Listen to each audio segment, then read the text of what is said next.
কই যাইতাছে? ভিডিওটা টান দেওয়ার আগে কথাগুলা শুননা যান। ঘরের মানুষটা বিদেশ থাকে বললা রিক্সাওয়ালা রিক্সার থেকে নামাইয়া কয় 10টা টাকা বাড়াইয়া দেন, আপনি গত বিদেশি টাকা।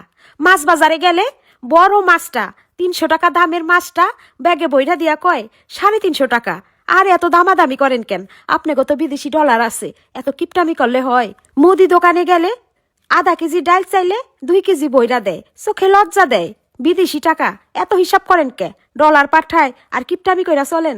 ঈদ আইলে আত্মীয় স্বজনরা চাইয়া থাকে বিদেশ থেকে টাকা পাঠাইবো, সেই টাকা দিয়া সবাইরে বেশি বেশি টাকা পয়সা দিয়া কেনাকাটা কইরা দিব। মসজিদ মাদ্রাসায় যদি কোনো চাঁদা উঠায় কোনো কাজের লেগা, সবার কাছে যদি 500 টাকা ধরে, আমাগো কাছে আইয়া 5000 টাকা ধরে।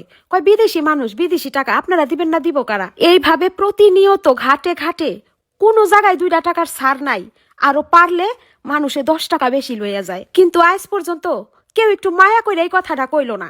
মানুষটা বিদেশে গেছে সেরাকালে, আধা বয়স্ক হয়ে গেছে বিদেশ করতে করতে, আইজো দেশে ফিরাইলো না।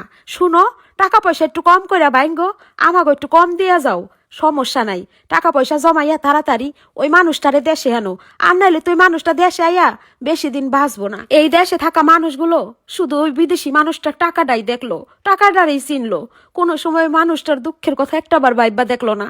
পরিবার, আত্মীয় স্বজন, দেশ, বন্ধু বান্ধব সব ছাইরা যুগ যুগ ধরে বিদেশ পইরা থাকে, কেউ আর তারে দেশে আইতে কয় না।